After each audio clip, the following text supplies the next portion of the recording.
सुन मैं हूं Abbas Khan. Welcome you all. अच्छा डियर सुन, स्टेट बैंक ऑफ पाकिस्तान एस बार की जो OG2 पोस्ट है, तो उसमें डियर सुन पहला जो स्टेज होता है वो आपका स्क्रीनिंग टेस्ट होता है। ठीक है, तो इस वीडियो में मैं आपको सारी डिटेल क्या करूँगा, आपको बताऊँगा कि यहाँ पर MCQs कितने होते हैं, ये फिजिकल टेस्ट होता है, अच्छा टेस्ट सेंटर कौन से होते हैं, ठीक है ना, आपको टेस्ट के लिए किस तरह इंटीमेट किया जाता है, ठीक है ना, ठीक है, और आपका टेस्ट का कब जो है वो कंडक्ट किया जाएगा, ठीक है ना, तो ये सारी चीज़ें, उसका सिलेबस क्या है, तो वो सारी चीज़ें क्या होते हैं स्क्रीनिंग टेस्ट से रिलेटेड एस बोर्ड के लिए स्टेट बैंक का, वो सारी चीज़ें इस वीडियो में हम डिस्कस करेंगे। ठीक है, और इसके बाद जिसका क्या है पार्ट फास्ट है। इसके अलावा जो मैं सेकंड पार्ट बनाऊंगा उसके अंदर मैं आपको ग्रुप डिस्कशन और जो है ना आपकी जो साइकोलॉजिकल असेसमेंट होती है उसके ऊपर मैं डिटेल क्या करूँगा आपके साथ, लोगों के साथ शेयर करूँगा। ठीक है, तो डियर फ्रेंड्स इसमें पहले हम शुरू करते हैं कि इसमें बेसिकली क्या हो जाता है। ये पहले क्या हो जाता है, ये आपका MCQs क्या होता है, वो बेस टेस्ट होता है। ठीक है ना, ये आपका रिटर्न डिस्क्रिप्टिव नहीं होता।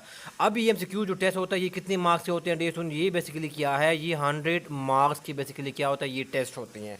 ठीक है, और फिर क्या इसका ड्यूरेशन कितने का हो जाता है, सवाल ये भी आ जाते हैं ड्यूरेशन कितने का होता है। तो ड्यूरेशन क्या होता है 100 मार्क्स 100 क्वेश्चन के लिए आपको बेसिकली क्या होगा 2 आवर्स क्या होते हैं बेसिकली आपको जो है ना वो गिवन होते हैं। ठीक है डियर फ्रेंड्स, जो टेस्ट है ना डियर सुन, ये पहले क्या किया था state Bank of Pakistan S board के लिए खुद लिया करता था। ठीक है ना, अगर आप तक 23rd बैच देखे 22nd देखे तो उसमें स्टेट बैंक ऑफ पाकिस्तान खुद लिया करता था, लेकिन इसके बाद फिर क्या किया उन्होंने ये जिम्मेदारी क्या की NTS को क्या किया उन्होंने ये असाइन कर दिए हैं। ठीक है, तो आजकल क्या है ये टेस्ट क्या होगा इस बोर्ड के लिए स्टेट बैंक का, वो आपका NTS जो है ना वो कंडक्ट करेगा। ठीक है, फिर इसकी बात आ जाती है सिलेबस है। ठीक है, इनका सिलेबस क्या है।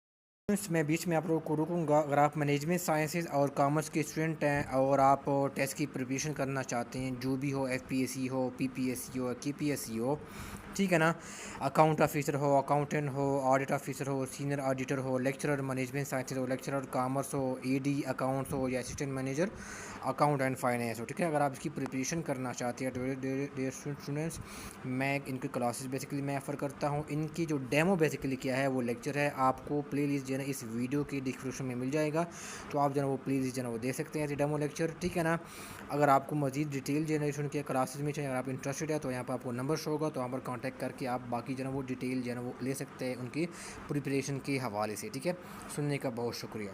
तो डियर सुन, मैं इसको जो है जस्ट मेन चीज़ें मैं बता दूँ, इसका सिलेबस मैंने डिटेल के साथ डियर सुन क्या कि एक अलग सी वीडियो में मैंने इसको कवर किया है। ठीक है ना, जिसके अंदर मैंने पूरा डिटेल के अंदर बताई है। ठीक है, जैसे मैं आपको एक ओवरव्यू जो है वो इस वीडियो में दे दूँ। ठीक है ना, इसके अंदर पहले क्या होगा आपका बेसिकली क्या होगा इंग्लिश होगा। ठीक है ना, फिर क्या होगा आपकी जो एनालिटिकल रीजनिंग है, कुछ स्टूडेंट पूछ रहे हैं, वो पूछ रहे हैं कि इसके अंदर मैथ्स भी होता है, नहीं इसके अंदर मैथ्स नहीं होता, सिर्फ और सिर्फ क्या हो जाता है इसके अंदर एनालिटिकल रीजनिंग होती है। ठीक है, जो आपको प्रीवियस बैच हुआ था ना 26 बैच, उसके अंदर सिर्फ और सिर्फ एनालिटिकल रीजनिंग आती है, और मैं इस प्रोसेस को 2019 से मैं फॉलो कर रहा हूँ। ठीक है, तो यहाँ पर उसके अंदर नहीं आता, सिर्फ एनालिटिकल रीजनिंग के क्वेश्चन आते हैं, मैथ्स जो है इसके अंदर इस पोर्शन के अंदर नहीं आता। फिर इसके अंदर थर्ड पोर्शन आ जाता है, इसके अंदर क्या है GK आ जाता है, GK और क्या आ जाता है इसके अंदर बेसिकली क्या है वो करंट अफेयर्स आ जाती है। ठीक है, ये फिर जो इसके पास लार्ज पोर्शन होता है डेसो, उसके अंदर क्या हो जाती हैं आपके पास बैंकिंग से रिलेटेड क्या हो जाते हैं वो MCQs आ जाते हैं।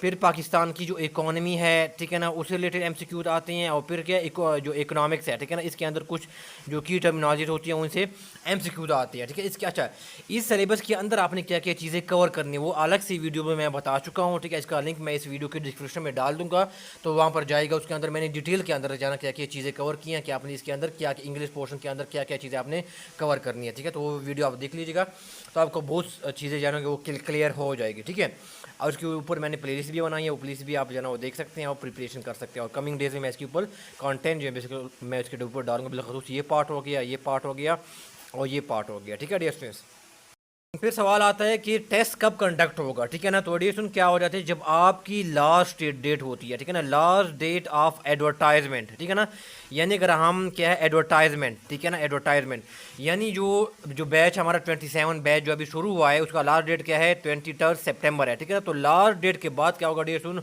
वो विद इन, ठीक है ना, विद इन बेसिकली क्या आ गया 1.5 मंथ। ठीक है ना, 1.5 मंथ यानी 45 डेज के अंदर बेसिकली क्या है आपका क्या होगा वो टेस्ट क्या हो जाता है वो कंडक्ट हो जाता है। ठीक है, इसका मतलब ये है कि आप 1.5 मंथ विद इन 1.5 मंथ का मतलब ये है कि आपके पास क्या ना वो 25 दिन बाद भी हो सकती है, वो 27 दिन बाद भी हो सकते हैं, वो 30 दिन बाद भी हो सकती है। ठीक है ना, तो इसका मतलब ये है, लेकिन मैक्सिमम क्या है 45 दिन के अंदर क्या हो जाता है इस टेस्ट क्या हो जाता है, वो एनटीएस कंडक्ट कर लेता है, ठीक है। क्योंकि मैं इस प्रोसेस को 2019 से जो है फॉलो कर रहा हूँ और यही जो है ट्रेंड चल रहा होता है, ठीक है।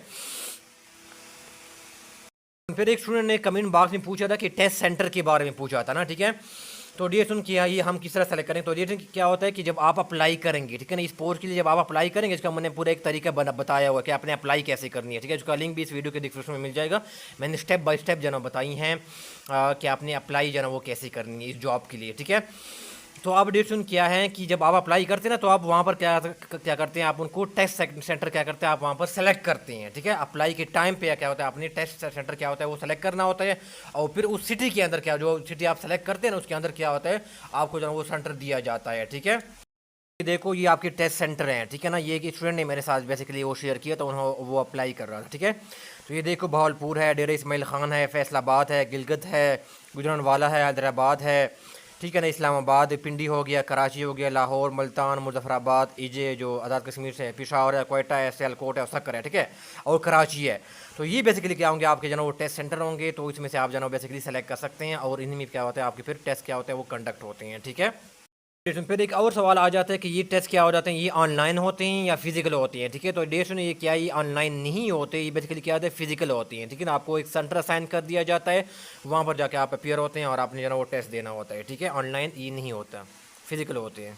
डेशन फिर एक सवाल और भी इंपॉर्टेंट सवाल है कि आपको जो आप अप्लाई कर लेते हैं ना, फिर इसके बाद आप एनटीएस आपको कैसे इंटीमेट करता है, ठीक है। तो इसमें क्या होता है डेशन के टेस्ट से बेसिकली क्या हो जाता है, तकरीबन जो है ना 5-6 दिन पहले, ठीक है ना, ये क्या होता है बेसिकली एनटीएस की तरफ से आपको बेसिकली क्या होता है, आपको एसएमएस आ जाता है, ठीक है ना, कि आप क्या करें, आपका फिलहाल डेट को टेस्ट है, और एक लिंक भी शेयर कर दिया जाता है कि आप इस लिंक के ऊपर जाएं और अपना क्या करें, रोल नंबर जो आपका जो स्लिप है, ठीक है ना, रोल नंबर स्लिप है, उसको क्या करें, वो आप क्या करें, वो डाउनलोड करें, साथ लिंक भी उस एसएमएस के अंदर मेंशन होता है, ठीक है। ये सुनो, या वैसे आप जो है ना वो एनटीएस की जो है, ठीक है, आप एनटीएस की वेबसाइट पे जो है ना वो जाके वहाँ पर जो अपना सीएनएससी पुट करके अपना रोल नंबर जो है ना वो स्लिप जो है ना वो डाउनलोड कर सकते हैं, ठीक है।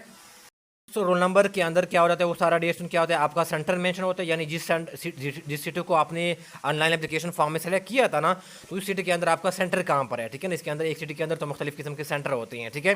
तो आपका किस सेंटर पे टेस्ट होगा, वहाँ पर इस रोल नंबर स्लिप के अंदर क्या क्या होगा, आपका टाइम क्या होगा वो मेंशन होगा, किस टाइम आपका टेस्ट होगा, और आपका क्या होगा वो डेट क्या होता है वो मेंशन होता है कि आपका किस डेट को जो है वो टेस्ट होने जा रहा है, ठीक है।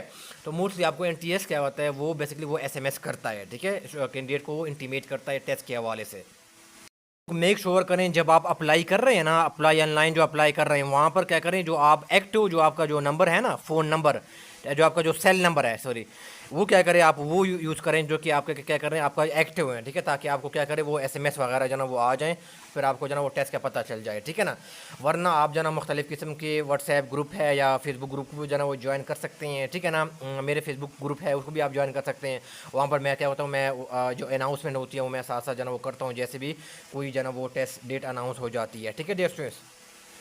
तो आज की वीडियो में इतना ही है। नेक्स्ट वीडियो में दोस्तों मैं बताऊंगा ग्रुप डिस्कशन के बारे में और साइकोलॉजिकल असेसमेंट के बारे में आप लोगों के साथ डिटेल क्या करूंगा वो आपको साथ शेयर करूंगा, ठीक है ना, पार्ट सेकंड में, ठीक है। आपका कोई क्वेश्चन है, क्वेरी है, तो आप कमेंट बॉक्स में पूछ सकते हैं, मैं आपके कमेंट पढ़ता हूँ और आंसर भी करता हूँ, ठीक है। दुआ में याद रखिएगा। अल्लाह हाफिज़।